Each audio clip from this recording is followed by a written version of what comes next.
Good morning, Pangkat Diva. Welcome to our Virtual Gender and Development Advocacy Talk series. I am Felicia Lois Lania from the Public Affairs Office, your moderator for today.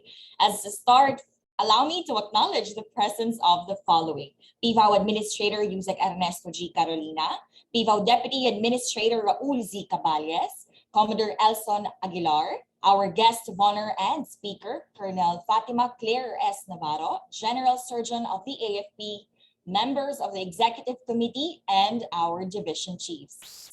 As part of PIVAO's Gender and Development Program, the GADVocacy Talk series is held regularly to highlight the importance of women and promote gender equality and women empowerment. That is why this morning, we have invited a distinguished and remarkable woman in the field of health and medicine as our guest of honor and speaker.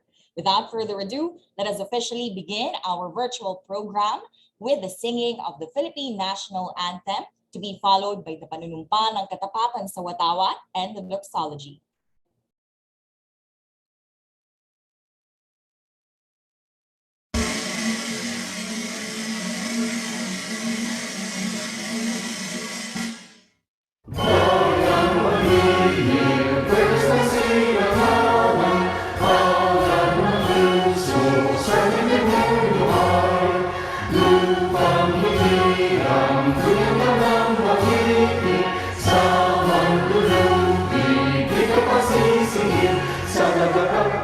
Sa simoy at sa langit ng baga, may nilagang tula at awit sa paglayang minamahal.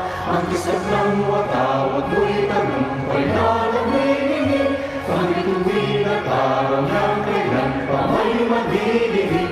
Lupa ng araw at ipagsinta, kulay langit sa piling mo. Ang ligaya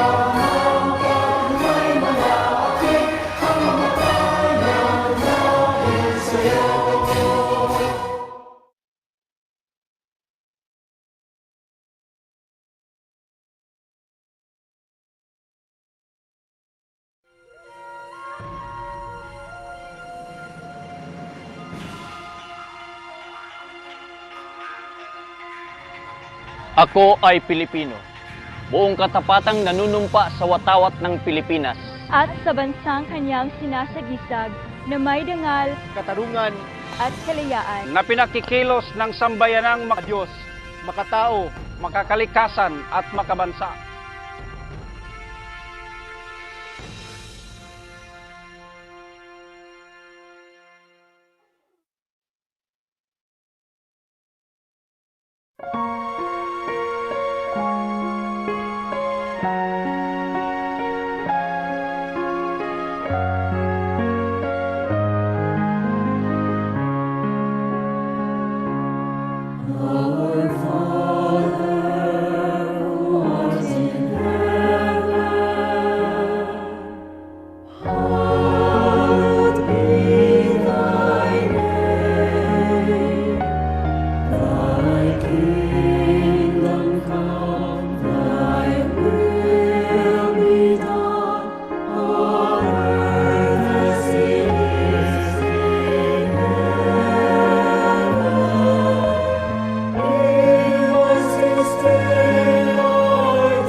Here to formally introduce the guest of honor and speaker this morning, ladies and gentlemen, PIVAO Administrator Yusek Ernesto G. Carolina.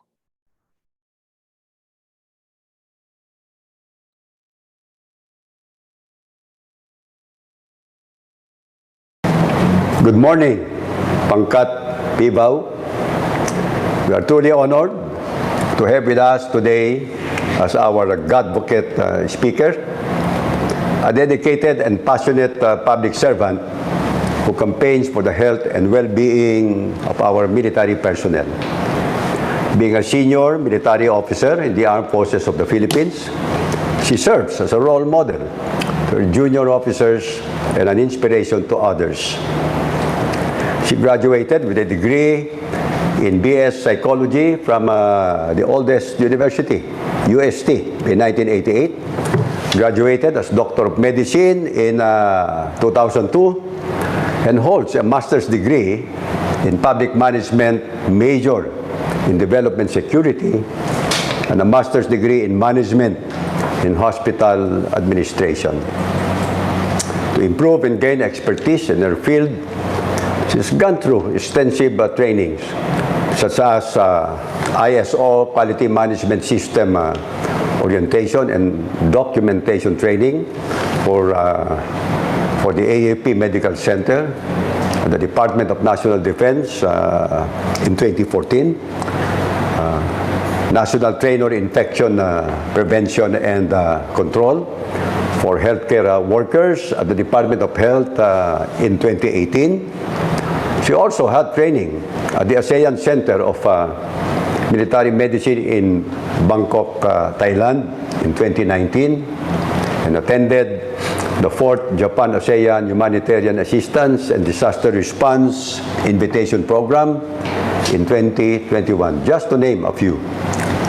Prior to her appointment as the Surgeon General of the Armed Forces of the Philippines and Deputy Commander of the AFP Health Service Regional Joint Task Force NCR Care, she was the Chief of the Viluna Medical Center at the AFP Health Service Command.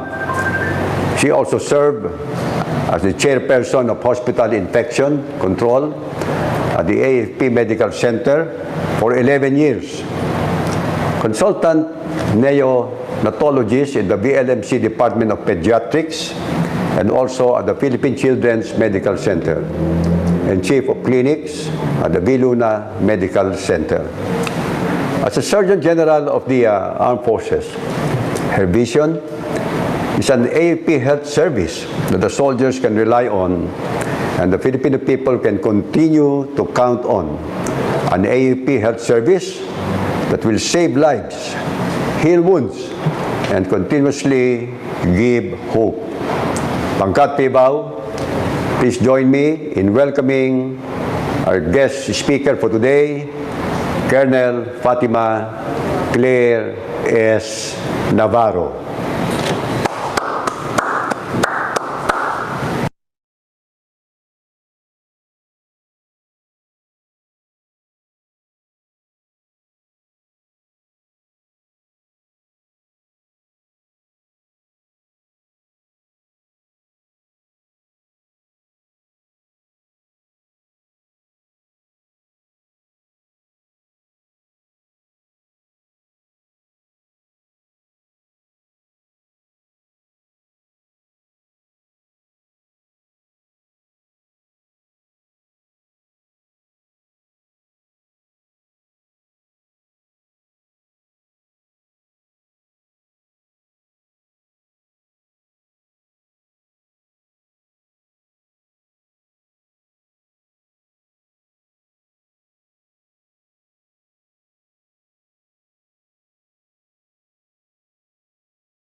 Okay, we think Colonel Navarro is having technical problems. So Pangkat Pibaw, please stand by while we wait for Colonel Navarro to tune back in.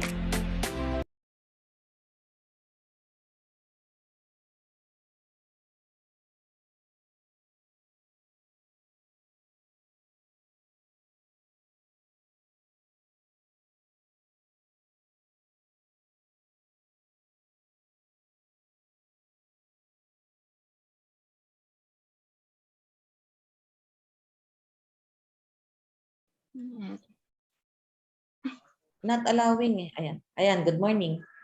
Hello, can you hear me? Yes, Yeah, ma'am. loud and clear. Loud and clear, ma'am.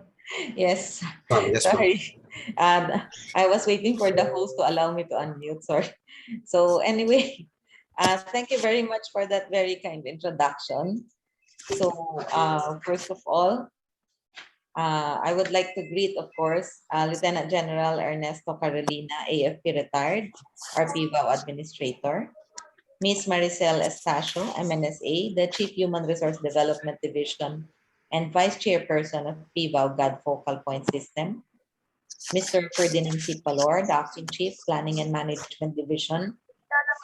And Dr. Pilar Ibarra, of course, the PIVAO GAD Coordinator, who's been very much generous in allowing us to continuously coordinate with her. So once again, good morning, everyone, ladies and gentlemen, and Pangkat PIVAO, good morning. So I'm very honored and would like to thank the organizer for this opportunity to be your guest in this GADvocacy Talk series. More than being a female Surgeon General of the AFP, I assure you, I am a GAD advocate through and through. Growing up in a family of 5 brothers and 2 sisters, I never was uncomfortable in the company of males. But as I went through school, particularly medical school and later military trainings, assignment in camps, that's when I observed and experienced that not all males are brotherly. Similarly, not all females are sisterly. Though males and females as human beings are innately good, sadly, there are certain situations that often result to challenges or worse, concrete issues violating true gender sensitivity. And I think this is where we as God advocates can work on. Actually, even before the pandemic, as a pediatrician and neonatologist, uh, as I was introduced, I was active in GAD as a breastfeeding coordinator of the V. Luna Medical Center, representing the AFP in the DOH accreditation as a mother-baby-friendly hospital. Likewise, I was training breastfeeding providers in the different treatment facilities, and I ensured the implementation of the breastfeeding program for the AFP. We established there the rooming in, where simple things like curtains in between patients and no male watchers policy to ensure the privacy of these females who had, of course, breast exposure whenever they are breastfeeding. We also push for the vaccination of human papilloma virus, which is a risk on the reproductive organ cancer among females, because we believe that a suffering of a mother who is a cancer patient is actually a suffering of the husband and the whole family as well.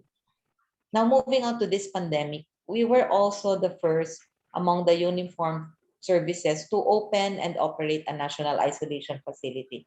If you remember the Ninoy Aquino Stadium, and now it has expanded to the Rizal Memorial Coliseum and the Bagong Nayong Filipino.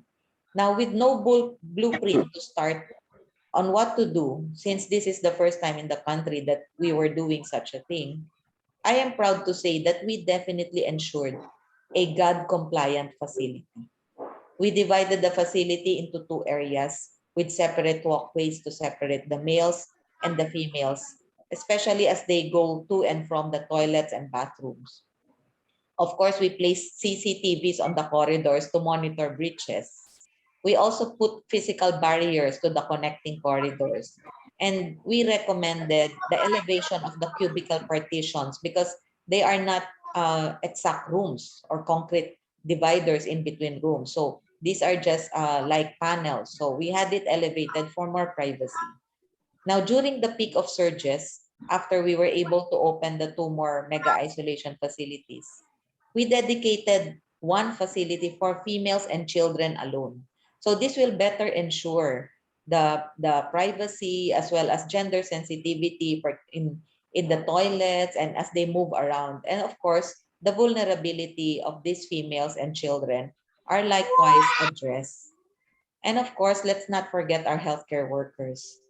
We conducted the INE orientation on facility policies, especially on prohibition of alcohol beverages. You know, a common scenario where situations of GAD issues occur are the drinking sprees. So since most of them are coming from different units, we ensure that billeting facilities also have separation and that we have posters that says, isumbong mo kay God.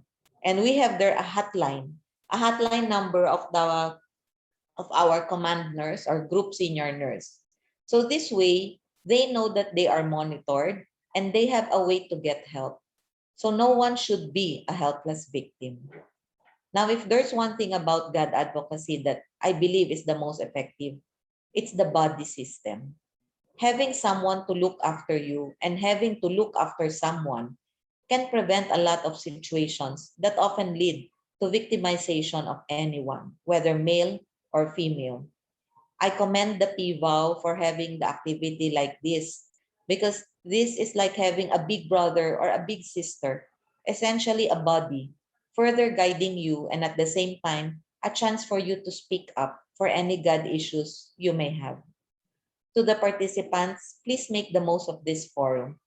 To the God focals, the real challenge is not the information.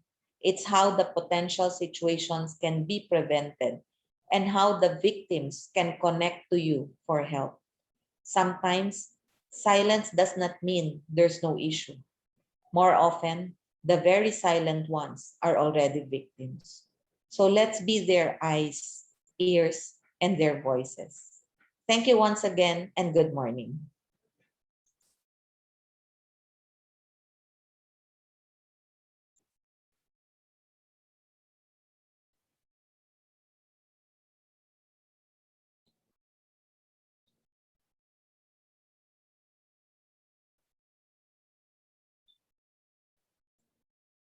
Thank you very much, Colonel Navarro. At this juncture, we will be awarding our guest of honor and speaker a plaque of appreciation. Now, allow me to read the citation.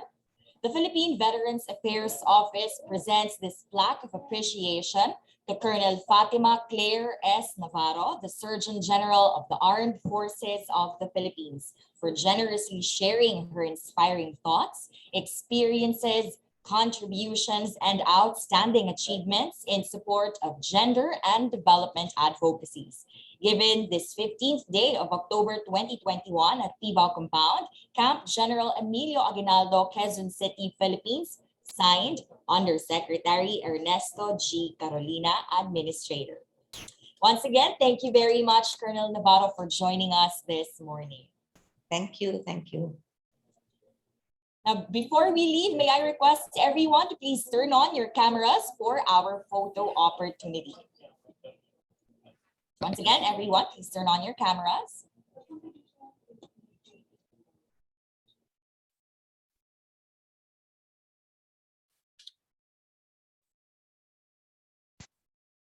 Okay po, look at the camera. 1, 2, 3, smile.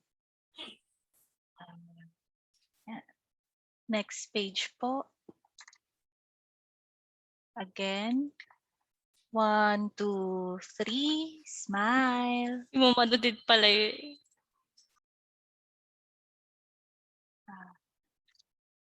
Next page po. Again po, smile po. 1, 2, 3.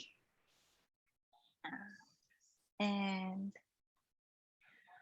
last page po. Smile po ulit. 1, 2, 3, smile po. Yan.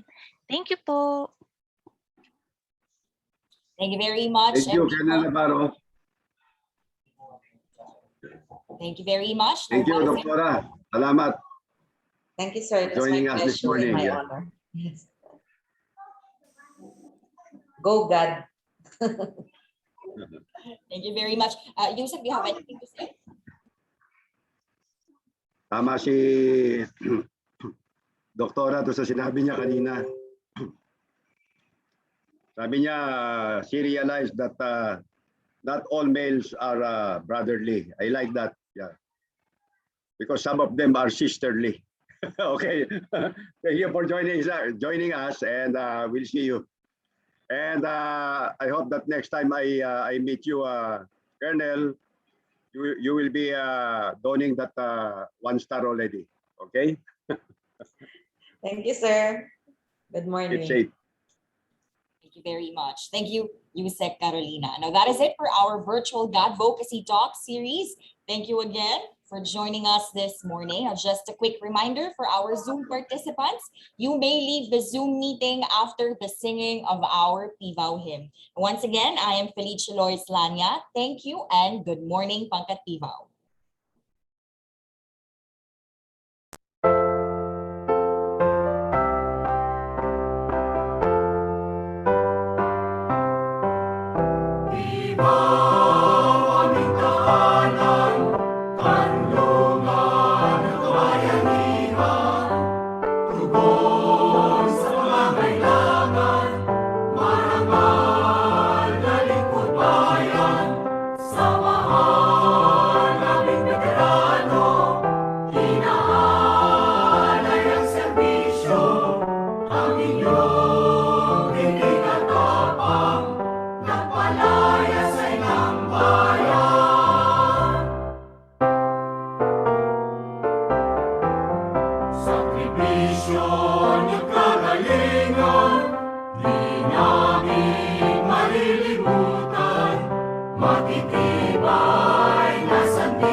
Mabuhay ka,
that everyone has left na po, and I think it's now time for us to start our second part of the program. So for the second part of the program, we would like to call on Ms.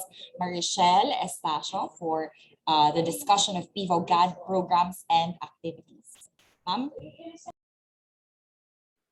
Yes, good morning everyone. But first, I would like to introduce the members of Pangkat PIVO who are here right now. So good morning to our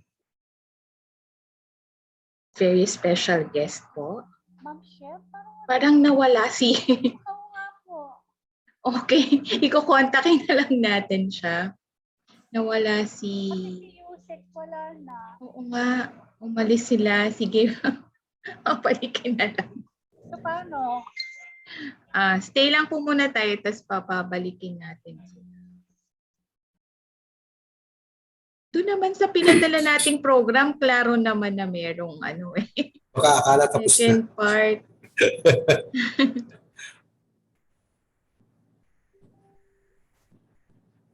Minessage ko yung assistant, yung si isang doktora rin. Ano pa eh, iniintay ko pa yung sagot eh. Pero alam nila, di ba sa program meron naman. Tsaka sinabi ko talaga na merong after the flag ceremony, merong briefings. Wala naman siya sinabing hindi mag-a-attend. So I'm just waiting for her reply.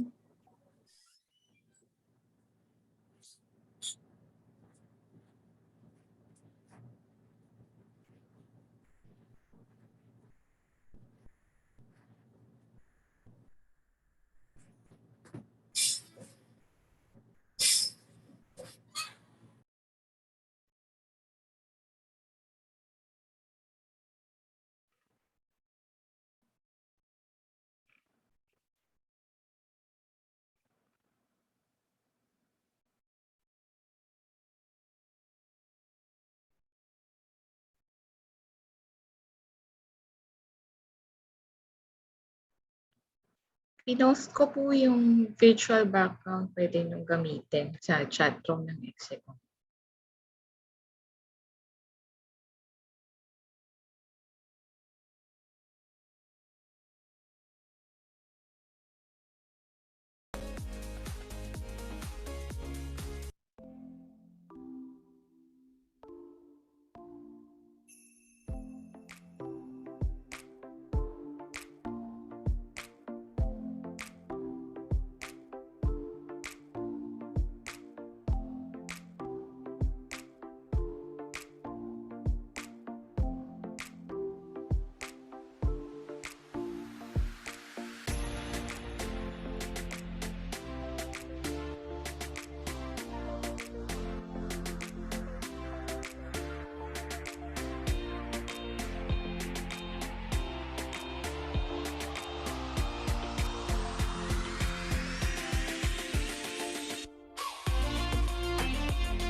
Hello, Shell? Yes, Doc. Okay. So I've been trying to contact yung dalawang contacts ko kay Dr. Navarro. Both of them are not answering. So siguro wala na. Wala eh. Wala I think nasa office po siya, tatawagan na lang po. Sige, try nyo na lang. Pero yung dalawang contacts, they're not answering both of them eh. Kinokontak ko through Viber.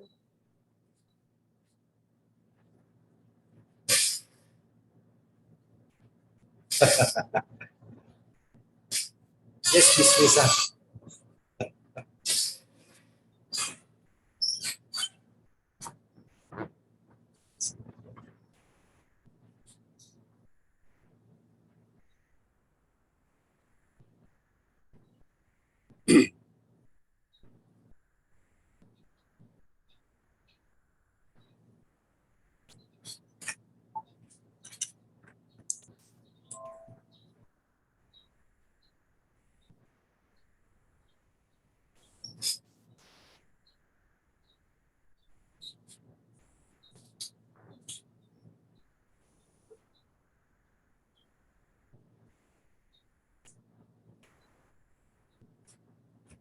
Hello, Doktora, ha?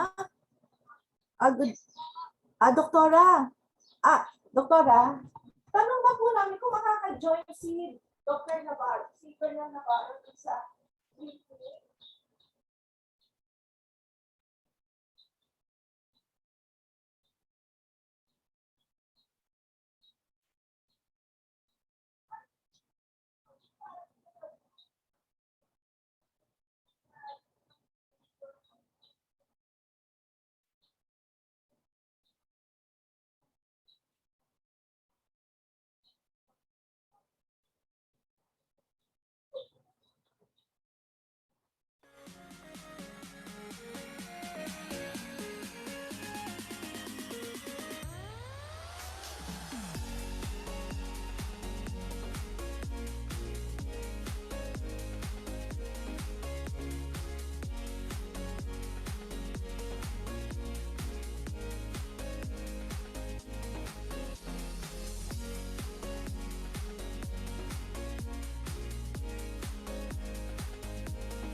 No! Okay, sumagot na. Ang intindi, pinaalis nyo raw. Diba niya sinabi, can leave na. So, na-misunderstand. So, sabi ko, hindi po the rest of the Pangkat-Pivaw, pero yung mga, yung pinapalib, pero hindi po yung, kasi EXICOM members, ang, mapapaiwan, at saka syempre, pero hindi, it was not meant for them. So, na-misunderstand. So, kinokontak pa niya si Doktora.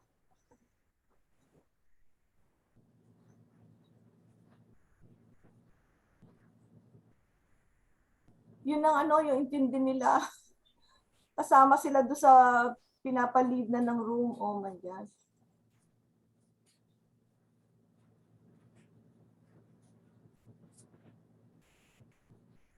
Abangan ko yung yung sagot Abangan ko.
Sir Elson.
Hello, good morning, people. On behalf of our administrator, I'd like to start the ball rolling for the second part of the GAD advocacy. I think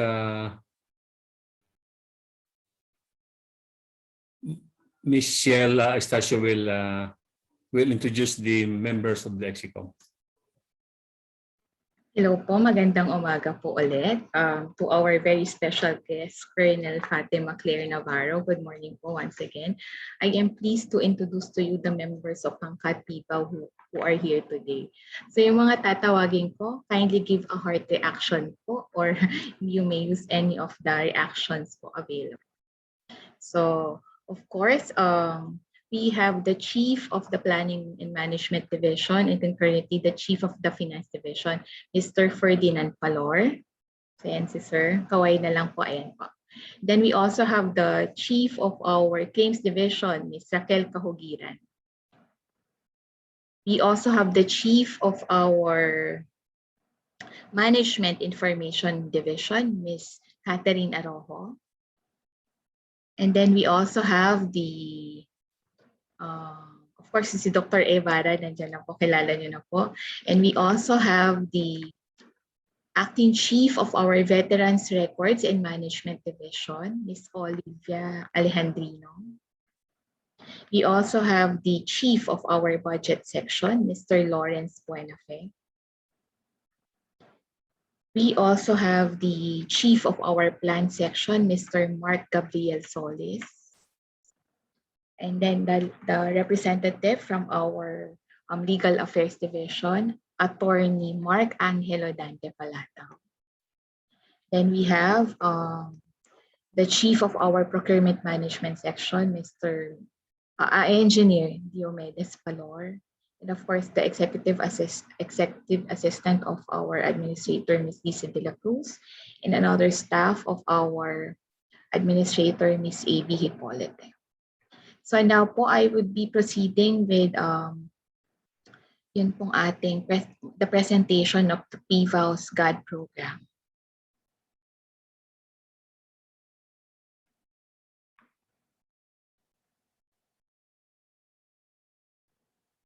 So yung ating pong PVAL GAD framework, okay, let me begin by presenting the agency's GAD framework. Our aim is to establish a gender-sensitive and gender-inclusive organization with defined gender-responsive development plans and programs for the benefit of the veteran clientele as well as PVAL employees. Our GAD framework is composed of 5 approaches: inform the mind, invigorate the body, inspire the soul, improve the environment, and involve the community. We have the following programs, activities, and projects for each of the 5 approaches. So for Inform the Mind, we have capacity building and awareness raising on GAD. For Invigorate the Body, promotion of reproductive health rights and provision of health services to employees, provision of health services and medical assistance to our veterans. For Inspire the Soul, we have information campaign and advocacy. For Improve the Work Environment, we have policy formulation and infrastructure improvements. For Involve the Community, we have participation in historical, cultural life activities and management of veterans affairs.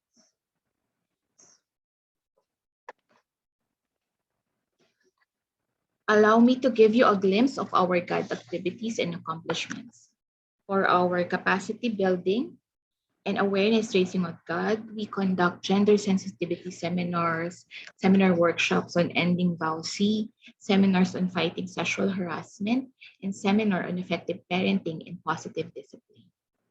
We also conduct seminar on emotional intelligence in handling violence.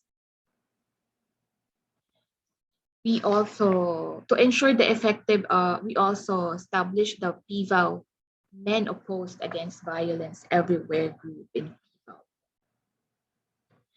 And to ensure the effective implementation of the GAD program in our agency, we also conduct regular program and policy review, implementation, monitoring, and evaluation.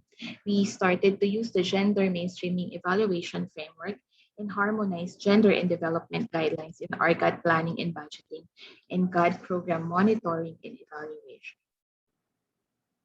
To increase the awareness of our GAD employees on issues, we have embarked on an aggressive information campaign and advocacy. Through our GADvocacy Talk series, our employees have learned about the experiences, challenges faced, and accomplishments of renowned gender and development advocates or advocates from the public and private sector. Since 2010, we have invited 34 men and women leaders and advocates from the legislative sector, LGU, academe, judiciary, law enforcement, medical field, and non-government organizations to share their GAD advocacy journey. These are some of the photos of the guests that we invited. So we even invited then Representative and now Vice President Lenny Robredo. We also invited Senator Cynthia Villar. And from the Congress po, we invited yung ating mga representative from Bataan and of course yung ating mga party list representatives po. From the academe, we invited Dr. Hasmin Mario Galase, Ambassador Rosario Manalo, and Ms. Teresita Angsi. We also participated in various activities po, like the Women's Month. So for this year, we turned virtual po. We also participated in various activities organized by the Philippine Commission on Women in observance of the Women's Month and the 18-day campaign to end violence against women. So we also maintain GAD corners and our social media accounts. We regularly update. We also produce and distribute to our employees and clients information, education, and other communication materials on GAD. We also conduct GAD talks and lecturettes during our monthly town hall meetings. Ngayon po, starting this year, virtual na po ang aming town hall meetings. And of course, yung kasama dyan yung ating mini lectures on GAD. Meron din po kaming movie screening on GAD issues. Ngayon, virtual na rin po yan. We just provide our employees with a list of the movies that they must watch. And then, to enjoy the participation of youth and PVOW employees in the fight against VOW and to increase awareness on GAD issues, we organized contests po. So we had a short film competition, we have photography contest, PVOW advocacy jingle and clap competition. And since we turned virtual na po, we recently had our PVOW GAD talent competition. And of course, we also, another important program that PVOW pursues is the provision of support to our pensioners, especially the surviving spouses who are composed mainly of women. As part of the management of Veterans Affairs, we help in empowering the different organizations, such as the Philippine Association of War Widows, Parents, and Orphans, and the Gold Star Mothers and United War Widows and Orphans Association of the We also, our Legal Affairs Division has also set up a legal assistance desk to assist women pensioners who have been victimized by fraudsters and other unscrupulous individuals. We also conduct livelihood training to our employees and pensioners to give them an idea on how to augment their income. Ngayon po, it's virtual na rin po. So we usually promote the online or virtual livelihood training provided by the Department of Agriculture, Agricultural Training Institute. So these are some of the few livelihood training programs that we have conducted over the years. And then of course, we have a financial literacy seminars for our clients and pensioners. So for this year, for the Financial Literacy Week, we will be conducting financial literacy activities po in the second week of November. Of course, nagkaroon din kami ng self-defense workshop po. No? So the women can protect themselves. So hopefully, magawa po natin ulit to, or maybe pwedeng virtual po.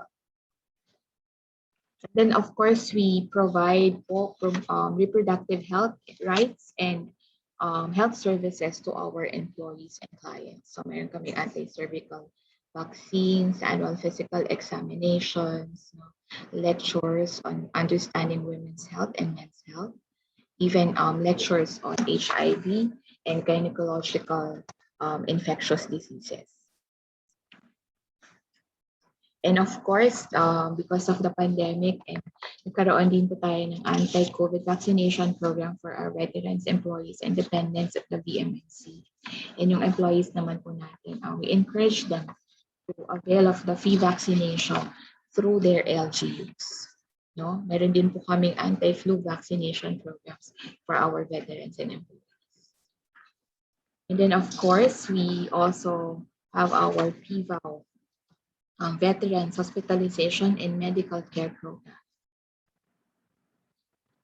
And nung wala pa pong pandemic, we usually have monthly medical missions and outreach in cooperation with PhilVets Foundation. For now, meron pong telemedicine ang ating BMMC and we support it po. Dito naman po sa PIVA, we have Dr. Ibarra, who has been relentlessly taking care of all of the PIVA employees, including all our dependents. So we also distribute ambulatory devices. Patuloy pa rin po itong pamimigay ng ating wheelchairs, canes, and etc. And of course, PIVA recognizes the invaluable contributions of women to securing our freedom and building our nation. So we have given much deserved recognition to World War II women heroes. So ilan lang po ito sa ating mga nabigyan ng parangal. And of course, we have also given or awarded po, yung included in the list of awardees, no? Our Filipino women veterans po, World War II veterans, no? U.S. Congressional Gold Medal. So it's the highest po honor given in recognition of the distinguished achievements and contributions for the United States during the World War. And of course, we also recognize to promote the story of our women heroes. We have launched a Facebook page called Amazing Filipina Heroes. So we also have entered into an agreement with the University of the Philippines for the publication of book on untold stories of Filipino women in the resistance movement. And just recently, meron na po tayong mga webinars about women heroes or the contribution of women in our fight for freedom. And sabi nga po, let me quote Mr. Kofi Annan, the former UN Secretary General. He said that gender equality is more than a goal in itself. It is a precondition for meeting the challenge of reducing poverty, promoting sustainable development, and building good governance. So this ends my presentation. Thank you very much.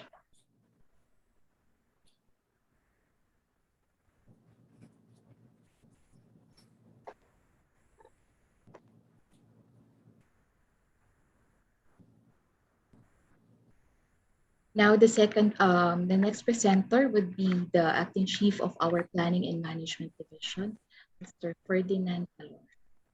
Thank you, Ma'am Shel. To our esteemed guest, Colonel Fatima Santos-Navarro, Surgeon General of the Armed Forces of the Philippines, Undersecretary Ernesto G. Carolina, PIVAW Administrator, Assistant Secretary Raul Z. Caballes, PIVAW's Deputy Administrator, Commodore Elson Aguilar, People Division Chiefs and colleagues, a pleasant morning.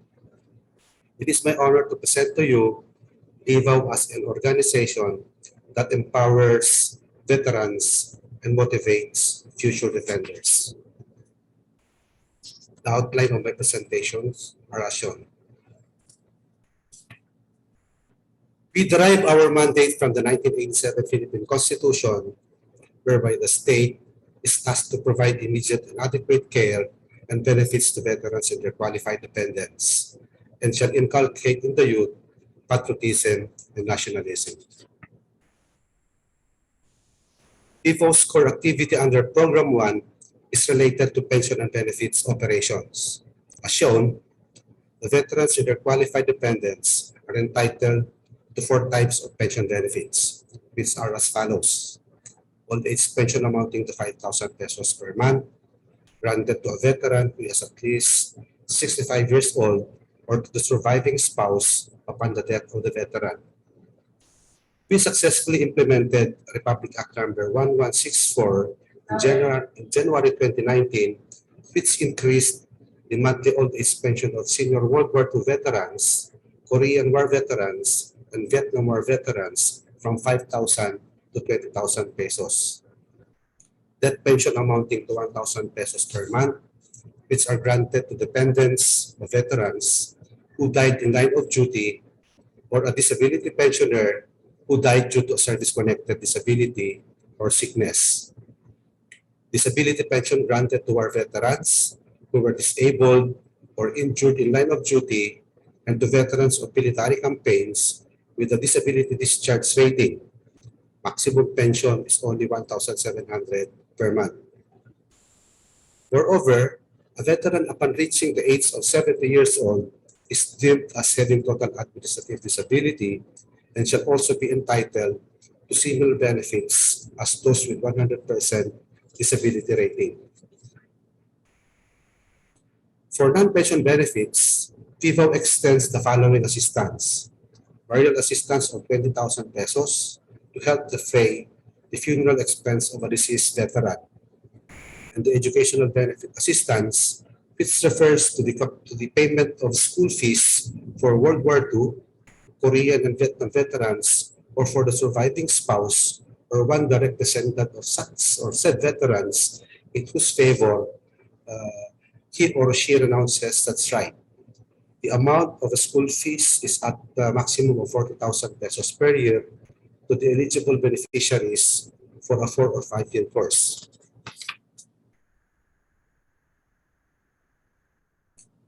Pursuant to DIVAW's advocacy that no veteran shall pay for his or her own medicine, DIVAW administers the Veterans Hospitalization and Medical Care Program, or VHMCP, through VMMC and other accredited government and private hospitals nationwide to provide adequate medical and healthcare services to the veterans and their eligible dependents. DIVAW's second program is the management of Veterans Affairs that includes the following programs. The Veterans Empowerment Program, which is achieved by strengthening and by building a unified Filipino veterans community, and reforms in Veterans Corporate Governance Program by widening the participation of a majority of veterans in their corporate affairs and by optimizing veterans' assets for their welfare. DIVAW coordinates with some 40 chartered and affiliated veterans organizations all over the country, and we endeavor to assist in strengthening these veterans organizations, including the veterans themselves, and enhancing their capacity to contribute to nation building. For Program 3, the core activities include the preservation and development of national military shrines and the recognition and the memorialization of veterans through activities such as the U.S. Congressional Medal Award, commemorative events, partnership with the Academy for our books and publications on Filipino heroism, and engaging private sector organizations and foundations in recognizing our veterans' self-sacrifice and valor.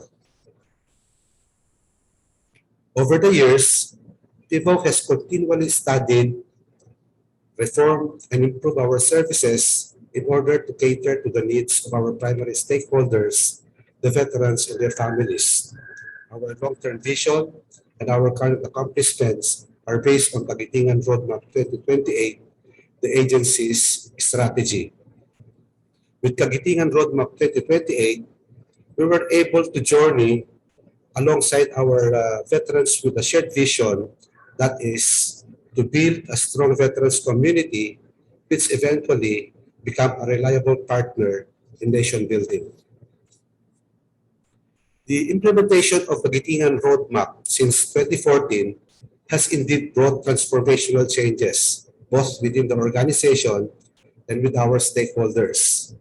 From a frontline office that solely provides pensions and benefits, we now implement projects that ensure improved quality of life that our country's veterans and their families deserve. From being dependent clients, our growing veterans community becomes an active champion in nation building.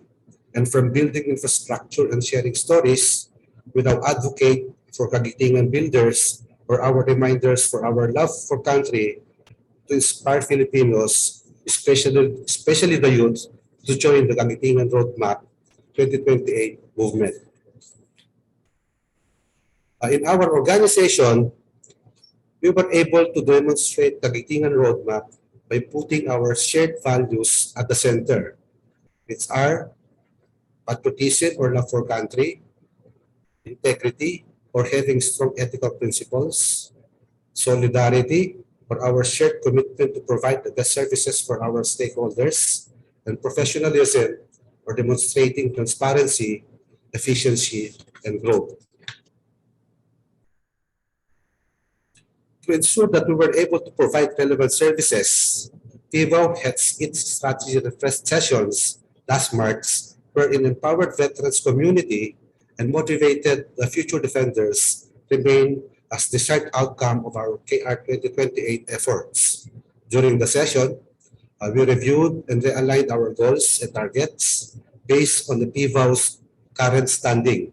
We also identified risks and opportunities that can help us prepare from uncertainties, especially during the new normal. We've included in the new strategy in expanding and improving our non-pension benefits targets to provide 15 operational hospitals or hospital wards, specifically by 2028, and construction of 2 hospices by 2023 to provide special care for our veterans who are already in their twilight years. We also partnered with the Veterans Federation of the Philippines to create policy and programs that will support PIVO's goal to improve the quality of life of our veterans and their families.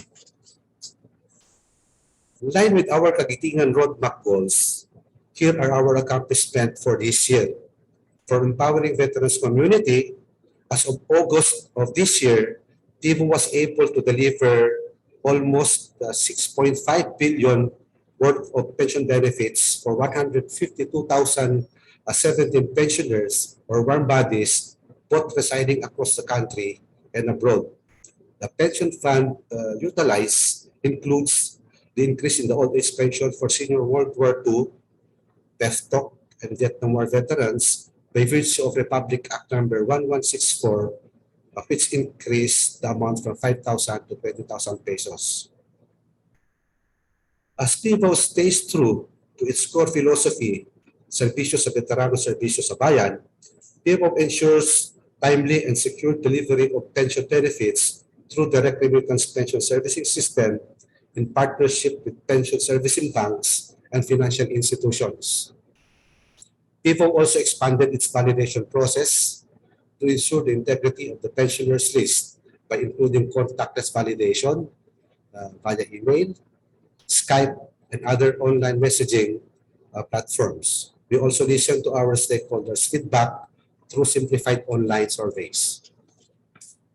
Meanwhile, PIVOs remain in pursuit of the enactment of a law to increase the decade-long stagnant disability pension rates of veterans. The bill, which is already approved on the third and final reading in the House of Representatives, provides a 488% increase in the disability pension rates of veterans from the current 1,700 to 10,000 pesos for veterans with a 100% disability rating.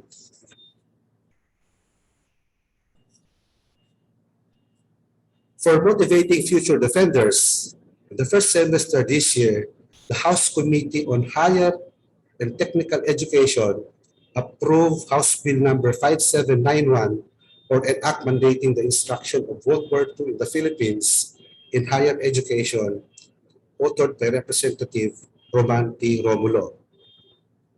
As a result of partnering with University of the Philippines, Diliman, Quezon City, PIVAO is expected to publish its book titled Filipino Women Heroes and Medal of Valor before the year ends. The Filipino Women Heroes aims to highlight the unequal love for country and country of the Filipinas. Meanwhile, the Medal of Valor explains the significance of the award and its recipients over the years. This ends our presentation. As we carry on with our Cagayan Roadmap 2028 journey, we aim to build a culture within the organization that promotes continuous improvement to provide the best for our veterans and their families as aimed at KR 2028. Thank you, maraming salamat.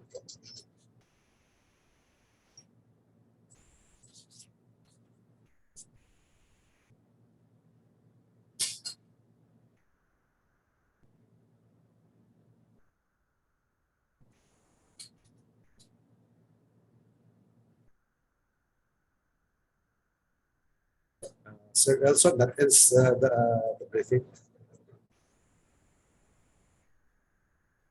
Thank you, Mr. Ferdy Alor, the Acting Chief of the Planning and Management Division, and also to Ms. Shell, the Vice Chairperson of PIVAO GAD Focal Point System, for the presentation.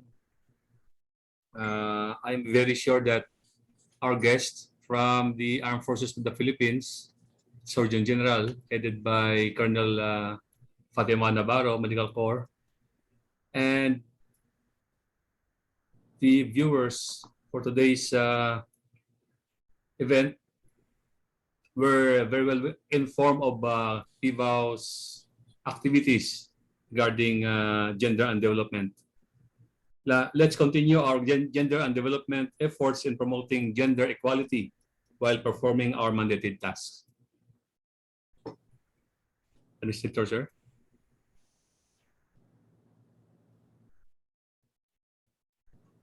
Go ahead. Yes, sir. That's all for me, sir. Anything from the administrator?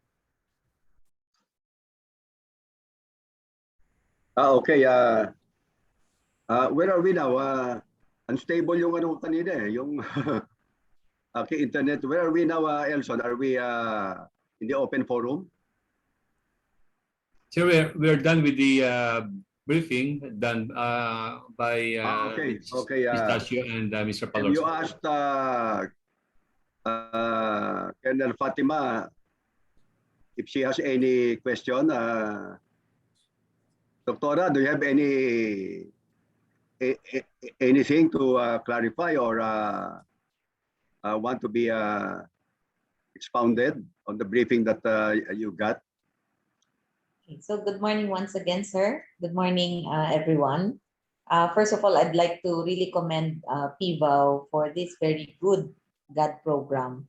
And I am very much impressed that you already have a real holistic approach. And I can just see with what was presented by Shell, how busy you have been before the pandemic. And I'm sure that with the onset of the pandemic, you were really challenged on how to convert all these activities into virtual. Well, honestly, it could have been a real challenge because alam niyo naman yung mga seniors natin, malaking bagay sa kanila yung may nakakasama sila, may nakakausap sila, meron silang socialization somehow. So, at least, tapos yung iba sa kanila, hindi pa masyadong ano sa virtual, di ba? You cannot reach out to them virtually. Kailangan may assistance ng mga apo nila or somebody else. So, and at the same time, they're not comfortable probably speaking like this, na parang nakikipag-usap daw sila sa robot. Yan ang naririnig kong term sa matatanda eh. Ayoko makipag-usap sa robot. Ayaw nila ng mga call center na answering machines or like that. So it really matters to them. And I'm really proud that you have an advocacy program that somehow would be the link to this transition. But hopefully talaga sana, bumalik tayo dun sa nakakasama natin talaga sila in safe ways. Now, there are just a few things that I would like to react to, if you will allow me, sir. So, first one is with regards to the, kasi syempre malapit sa puso ko yung, yung medical care, yung healthcare. The hospice program is very, very important sa kanila. No? In the same way that in the active military service, ang aming goal is that the small military treatment facilities will handle the lighter or the primary care. And then the more complicated care will be tasked to the general hospitals and to the medical center. That way, hindi napupuno yung medical center, and the medical center can address the real difficult cases. So, hindi na ba-bump off. In the same way, yun yung nakikita ko sa Veterans Memorial Medical Center. There may be a lot of people there na pwede na sanang step down from a higher care. Like yung mga nagda-dialysis, like those who are terminally ill but very poor prognosis. I think the hospice care program is something that is really, could be very helpful for you in upgrading the Veterans Memorial Medical Center services in a way na hindi rin siya ilo-load or i-overload because you have somewhere to step down. So the hospice care, I have a heart for hospice care because I am an practicing neonatologist. So may mga intensive care na babies na lalo may mga congenital anomalies that really you need to step down. Hindi na sila dapat i-ICU, hindi na dapat sila bigyan ng aggressive care. But how do you step them down to their families? So yun, I think the hospice care is very important for you in terms of those who are medically ill, or at the same time, those that really need na yung care ba na hindi kaya ibigay sa bahay.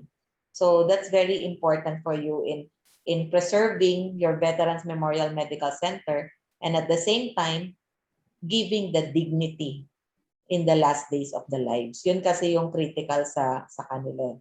Now, the second thing is the education aspect, where we will be teaching the World War II female heroes and the Medal of Valor awardees. I just hope that you also make sure that we look into the narratives that will be told in those stories.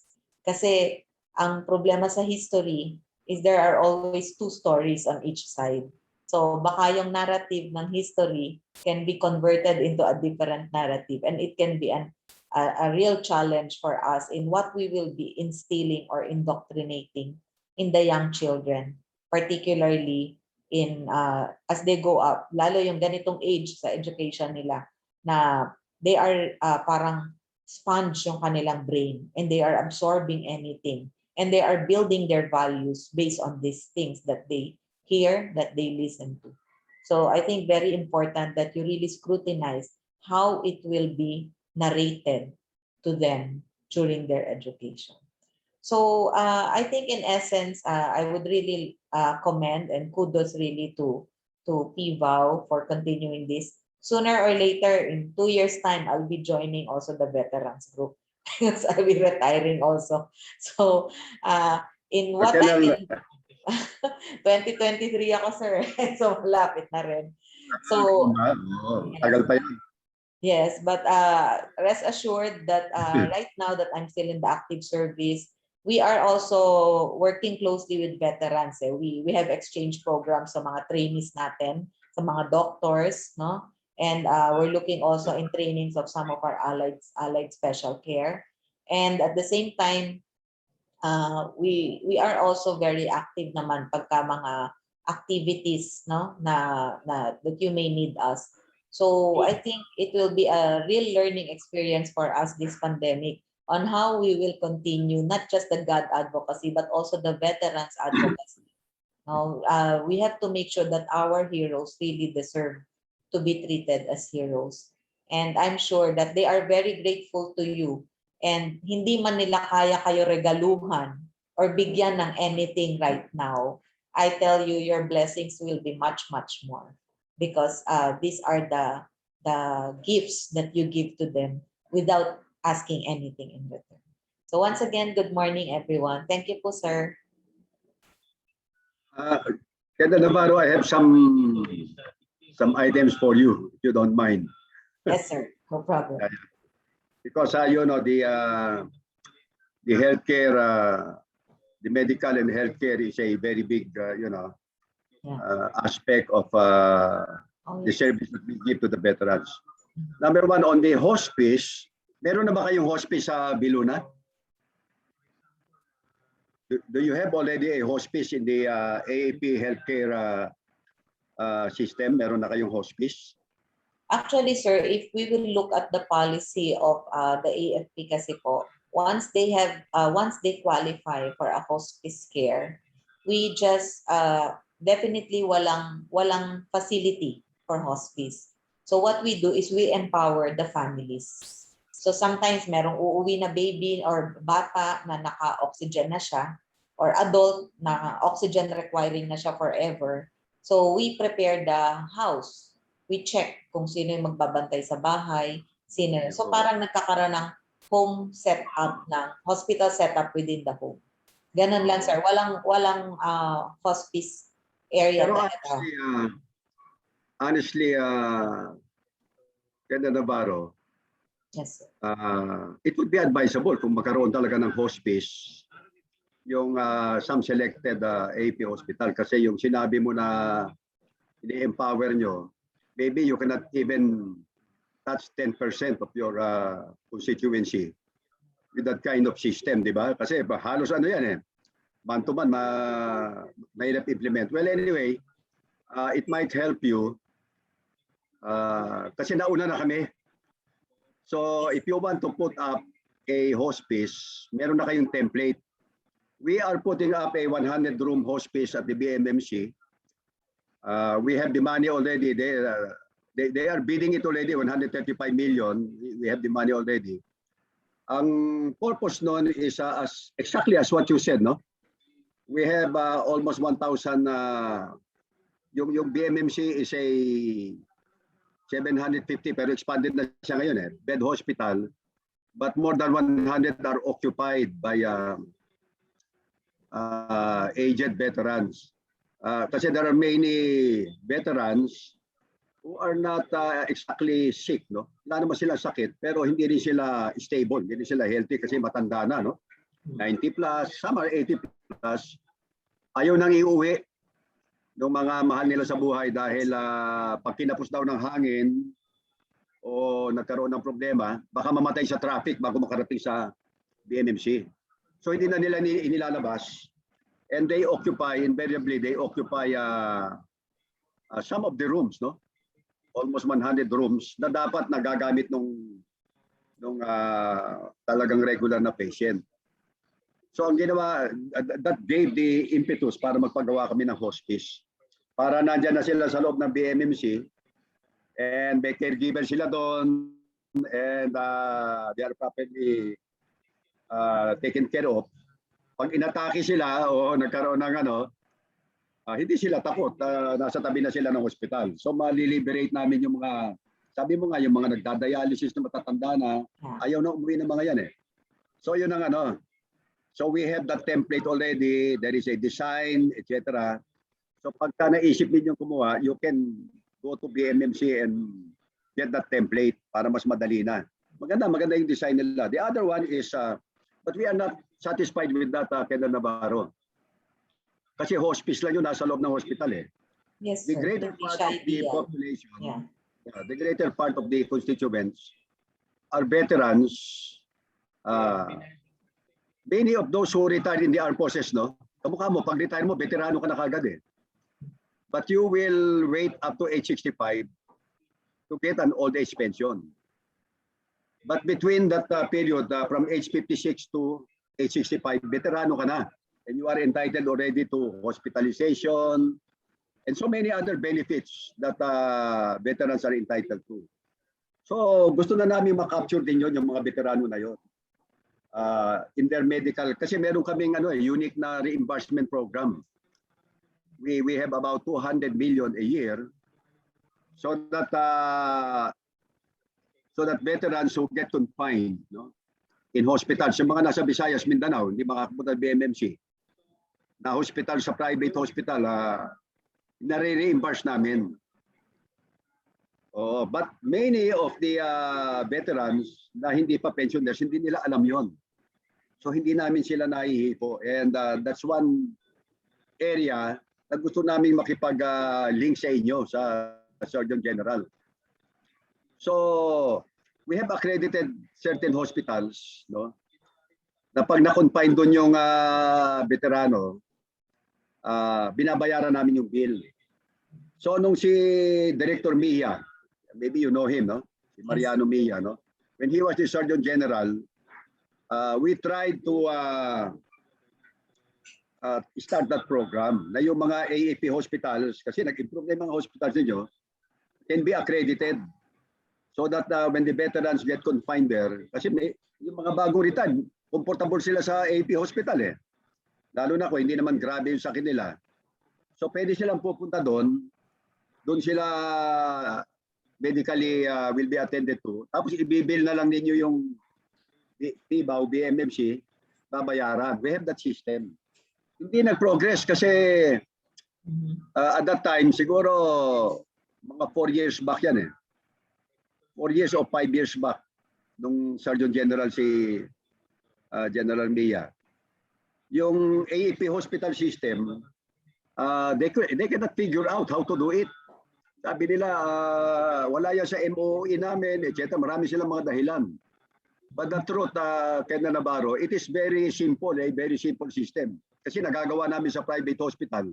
Why can't we do it in a hospital na pag-aari ng AFP? Di dapat mas madali yun, di ba? Baka pwede namin buhayin yung proposal na yon sa time mo. Listening to yung mga mas open-minded ka eh. Nung time ni Director Mia, sarado ka agad ang utak nila. Naku, mahirap yan. Sabi nila. But we have been doing that program with private hospitals for the last several years. And it is working. And related to that, yung mga regions na maraming veterano, nagtatayo rin kami ng veterans wards. So we have selected hospitals, merong veterans ward doon. Pag doon nagpa-confine yung veterano, binabayaran namin yung veterans ward. Meron kaming memorandum of agreement. So ang matatapos na yung nasa Cagayan de Oro, the Northern Mindanao Medical Center, and Southern Mindanao Philippines. Southern Philippines Medical Center in Davao. So 15 room na veterans ward yon, kumpleto na equipment, funded by us, funded by government. So that will be operational maybe middle of next year. And every year, magtatayo ng 2 or 3 more na veterans ward so that in the future, there will be veterans wards in regions, in areas na maraming veterano. Now, most of these areas sa Colonel Navarro, merong malapit na AFP hospital. It would be very good if we can establish already a link between the AFP hospital and the veterans ward in the area. Diba? So that the AFP hospital can shepherd, take care of the veterans who are confined there. Mapapadali natin yung monitoring and billing system. And that is a way na yung AFP, hindi mawawala sa kompas nila yung mga nag-retire. Kasi ang nangyayari sa AFP, pagka binitawan ka na, kamukha mo, pag-retire mo, kakalimutan ka na. Di ba? Tapos wala ka naman sa mapa ng PIBAW kasi yung PIBAW, yung pensioner niya na 65 years old and above, yun lang ang inaasikaso niya. So what I'm telling you now is maybe we should close that gap already. Diba? Let's start a relationship na yung blind spot na yon, the veterans who have just retired, no, age 56, and before the age 65, maalagaan na rin natin sa system na yan. Kasi napapabayaan ninyo yun eh. Pag nag-retire na yung sundalo, and most of our soldiers, lalo na yung galing sa army, pag retire niyan, marami sakit. Tapos wala sa kanyang hindi natin naituro. That is what one shortcoming ng ng armed forces health system. Ginagamot ninyo yung sundalo pagka tinamaan na at nagpunta sa ospital, no? But very poor yung orientation ng sundalo natin dun sa wellness system. Yung ibig sabihin, nagpapadiagnose, nagre-regular check-up. Very poor tayo dyan. Kaya yung mga retirees natin, kare-retire lang, maraming mga sakit. Diabetic, hypertensive, etc. May rayuma na kaagad. Yung mga sundalo natin, no? Lalo na sa army. And maybe we can start a program also na dedicated for those people or touching those people. Marami yun eh. Yung mga veterano na hindi pa namin pensionado, ang estimate namin more than 20,000. And there's a large group, Santos-Navarro, of killed in action. These are soldiers, no? Especially sa army. Saan major service ka galing kay Santos-Navarro? I was already assigned Air Force and then Navy, sir. Air Force initially, then Navy. Yeah. So marami din dyan, but mostly in the army, yung sundalo natin, pag namatay siya, many of them died in the line of duty. And many of them also were killed in action. Sa Air Force, na-crash, nasa disaster mission. So they were killed in action. And most of these people, bata pa, namatay na o na-disabled. So yung beneficiary nila, either parents nila o yung byuda nila, surviving spouse, napapabayaan din natin yung nagpe-pension yung mga yun, pero napapabayaan natin yung health, yung medical care system nila. And most of our soldiers, pag retire, may mental disability. Eh nakikita lang natin yung naputulan ng paa eh. Pag nag-crash, naputulan ng paa, nabingi, naputulan ng kamay. But most of our soldiers may war shock, especially from the army. So that is another area, yung mental, yung mental health. So these are some of the programs that we would like to, after this, to take up with you, Santos-Navarro, because you are now the Surgeon General. And maybe we can come up with this program para kayo dyan sa AFP, you're not just looking at the soldiers now, no? But up to the time that they have retired, no? And they have served the AFP for more than 30 years, many of them. Ma-provide natin yung gap from the time they retire up to the time that they become PIBAW pensioners. Yun yung blind area, no? Remember that soldier na binaril ng mga pulis kasi may mental disability. Ganon, marami tayong ganon, no? Kasi wala naman tayong sistema sa armed forces na kamukha sa US. Nag-serve lang ng 6 months sa Iraq or ano. Meron na kagad silang when they leave the service. Meron silang, may tawag sila doon social processing, psychosocial processing. Dinedetermine nila kung ano naging effect ng war duty nila, no? Kung nagkaroon sila ng depression, war shock, naging psychotic, na-detect nila yon. And that is part of the disability. Tayo, yung binibigyan natin ng disability pension, napaka-stringent pa ng AP, napaka-kuripot natin, talagang pahirapan natin.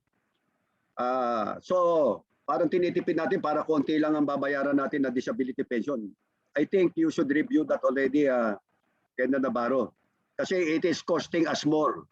It is costing us more. I will tell you the truth, in the Army and even in the Air Force, yung mga na-disable, pilay, putol yung ibang daliri, kanya sa combat. Basta pwede pa, tinatago nila. TIG ang tawag nila, TIG. Tiga-dilig, tiga-luto. So they are in the BOQs, in the facilities, in the golf course, etc. Sineswelduhan natin, instead na dapat ini-evaluate natin mabuti and binibigyan natin ng tamang disability pension para mapapalitan mo sila ng mas physically fit na sundalo and para naaayos din natin ang buhay nila. Kasi nangyayari nilalagay sila sa mga headquarters nakatago and then naaawa tayo dahil yung disability pension 1,700 lang. And then hindi mo nabibigyan ng tamang so magre-retire siya in the future, kaya lalong tumataas yung pension natin.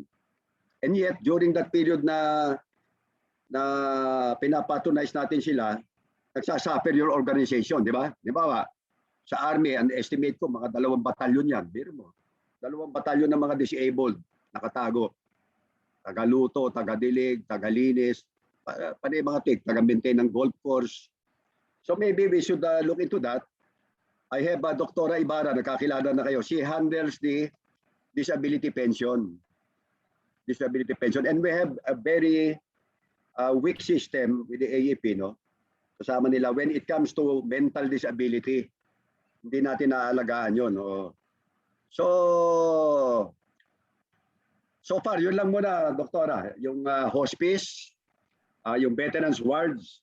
Kasi yung veterans ward, gusto sana natin in the future, nakalink yung mga veterans ward sa mga hospital, sa mga kampo. So that accredited yung hospital sa kampo, if the case cannot be handled by that hospital, may ibabato nyo doon sa veterans ward ng private hospital na malapit sa inyo. Diba? That would be a very good setup. Kaya natin yun kung titingnan lang. Pero ang reading ko kasi sa Armed Forces, at that time, nag-o-organize din yung healthcare system ng Armed Forces. Ayaw nilang tumanggap ng ibang ideas. In other words, puno pa yung isip nila ng so many things that they have to do. And parang sarado pa yung isip nila sa mga ganitong ideas. But what I'm telling you, Kenda Navarro, is these ideas are for your own soldiers. Yung mga sinabi ko sa inyo is, di ba?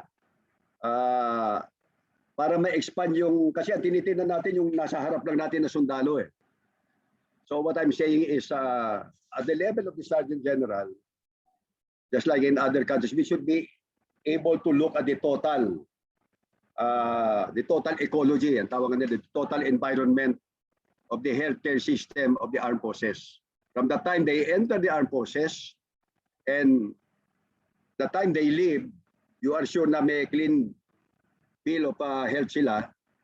At kung hindi naman, na hindi sila healthy, meron kang extension service that will take care of them until na masalo sila ng PIBAW. Diba? Yon yung interim period na yon. And you are about to approach that after 2023. Pero ikaw, doktor ka, okay ka lang, no?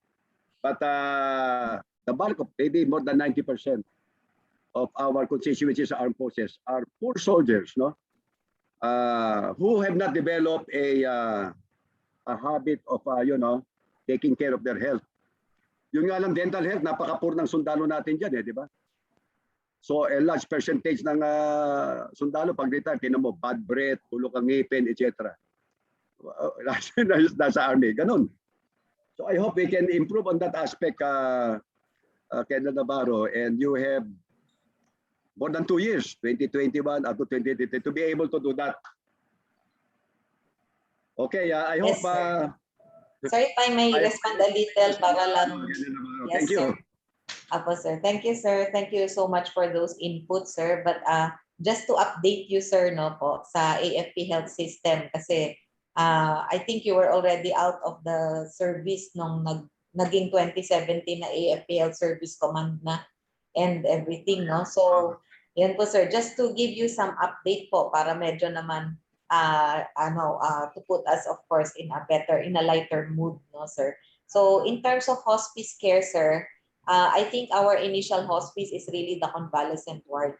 Meaning yung wala nang sakit, nag-aantay na lang ng mga treatment, therapy, and everything. Nandun po sila sa convalescent ward natin, which is a 30-bed capacity. Now, for those hospice requiring na hindi na hospital setup, because they will be at more risk for infection, ang step down po natin, sir, doon sa military treatment facility sa campo where they are staying or where they are nearest. Kasi may oxygen doon, may emergency measures na pwedeng ibigay sa kanila. So yun po ang fortunate sa amin. Tama kayo, meron kami sa bawat lugar na mga treatment facility na kayang saluhin yung step down ng pasyente namin. Kahit nakatira sila sa bahay, may tatakbuhan silang MTF na malapit to provide that care. So, but thank you very much for the input on the possibility of a separate facility for hospice care. But right now, ang ginagamit namin talaga, sir, is the system of stepping down to the military treatment facilities, lalo yung mga infirmaries lang. So, dun po ang beneficial sa amin sa setup namin with the Health Service Command. Now, second, sir, yung dun sa veterans ward, right now, sir, the AFP is already included in the Philippine Hospital Development Plan 2020 to 2040. With the Philippine Hospital Development Plan, sir, nakapeg po ang military hospitals to follow, of course, the universal health care. But unfortunately, sir, ang mandate na talaga is just the active personnel. Kasi po, ide-develop natin yung mga hospital natin, not as regular hospitals. Kung hindi, parang infirmary on a day-to-day basis, but can convert into level 2 if crisis happens in that particular area. Because we will fly in the doctors, the nurses, the allied professionals that they will need. But on a day-to-day basis, they will not totally function as hospitals na level 3 or level 2, which is, I think, the more critical na kailangan ng mga veterans natin. So, yun din, sir, titingnan natin how we can mix and match that. Because if they are infirmary and functioning as level 1, I don't think that will be very beneficial for our veterans. No, pero I agree with you that the age 56 to 65 is critical. Kung may gap po dito, I think we should also discuss this nga. Sino ba dapat ang mag-take charge? Is it the PVAW or the AFP? Because I'm also receiving a lot of patients sa VLUNA na mga retired na nakikiusap. So sabi ko nga, meron bang like 9 years na pwedeng considered pa sila or 6 months na parang grace period before they become veterans, because they prefer to avail of VLUNA Medical Center services. Kaya lang nanghihinayang ako dahil there are expenses that they incur being tagged as civilian na po pagka doon. But I agree. Thank you po. Let's look into that. Tama po yun. And then thirdly, sir, we are now, right now, I just signed yung pong aming tinatawag na healthy lifestyle program for the non-communicable diseases of AFP personnel. So with this po, sir, we will really push towards the advocating this program on how we can focus on wellness, lalo po sa mga field hospitals natin at sa mga tao natin. And also, in the last conference we had, the third quarter conference, I also highlighted there the mental health program. So we have already identified the most challenges in mental health. So with regards to, there are stress-related, yun pa rin yung top natin. So we are already looking into the focus kung paano natin mape-prevent yung mga yon or ma-maintain ang wellness nila. And then of course, there's the screening. Dapat yung mga meron talagang schizophrenia or sa personality disorder, sana hindi na natin ma-recruit. And then third is the challenge on the administrative. substance abuse, alcohol abuse, tobacco addiction. So these are, sabi ko nga, admin yan. Dapat we should maintain our camp drug-free and the consumption of alcohol is controlled. And smoking talagang ban dapat kasi ban naman talaga yan there's already a law on that. So yun po yung mga challenges ko sa kanila. So I rest assured, sir, we are now looking into these concerns na probably, honestly, I also admit na nung ako kapitan, nakikita ko talaga na gap yan. Pero right now, sir, we are already looking into that and we will really focus into that. We don't want things like the case of Sergeant Bagos that happened before. Yun na, yung accidentally na ano siya because he failed to take his medicines for like a few months already kasi nga wala talagang family member na nakatutok sa kanya sa pag-aalaga sa kanya. So ito siguro yung mga magbe-benefit in a hospice care if ever. So thank you very much, sir, for those inputs. Rest assured we'll update you on whatever we can come up that are important or also in line with your concerns. And I'll be willing to sit down with you, sir, if there's anything na you want to discuss, lalo itong gap natin na 56 to 65. Gawa natin ng paraan because I think this is really something na everyone can benefit a lot. Thank you, sir. Sir, naka-mute po kayo, sir. Thank you, Colonel. Doktora, very briefly, one last item. Nag-request kami ng vaccine rollout for veterans. I think we're going to get it.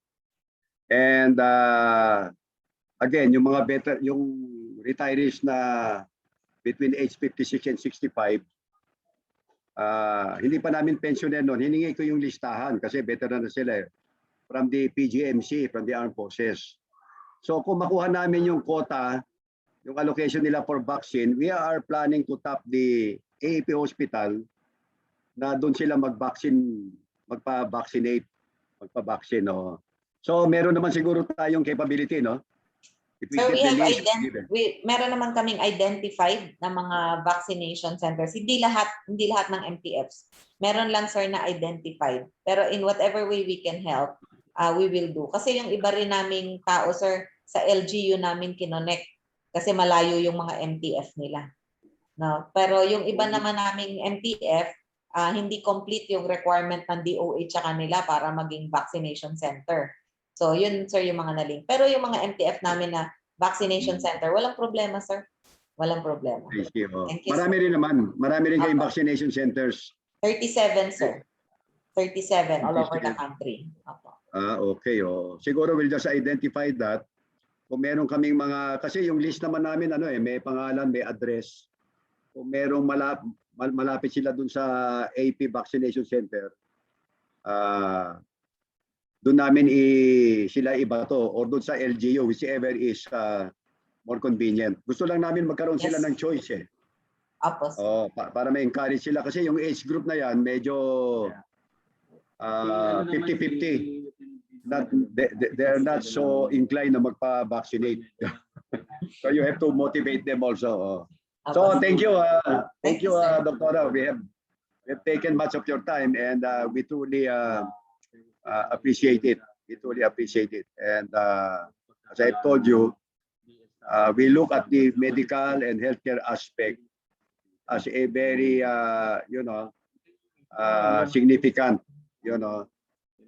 portion of the service that we give to the veterans. Kasi mga veterans namin, mga ano yan Kaya nga yung BMMC is a geriatric. Kasi yung age group na yan na yung kumbaga sa sasakyan, lumalabas na yung mga sakit ng tao. That's why we really want to have an integrated approach now. Just like in the US, no? Nagko-complement yung ano nila kasi geriatric nga tapos yung military hospital usually they are in the same area or in the same compound para complementing. And in the past nagkaroon ng ganung idea na yung bilo na ililipat doon sa BMMC area or vice versa. Abutan mo siguro yun Kasi it's a good idea, no? To have a hospital complex na nagko-complement Kasi yung AFP is very good in yung mga trauma, etc. yung mga ganyan, no?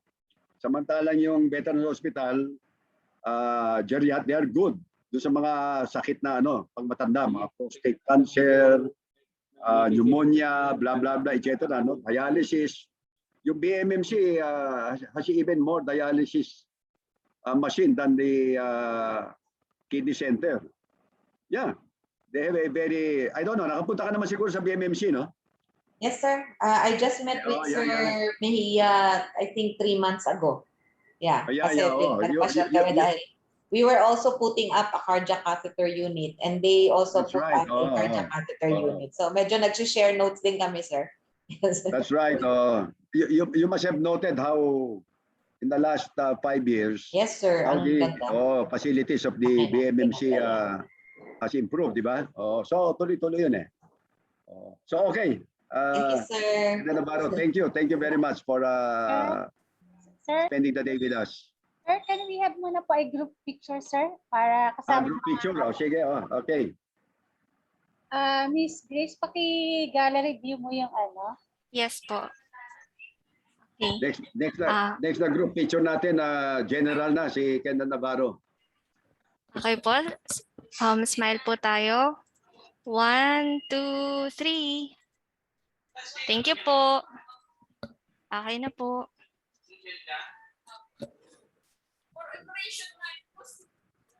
Thank you po. Thank you. Okay. Very good, very good.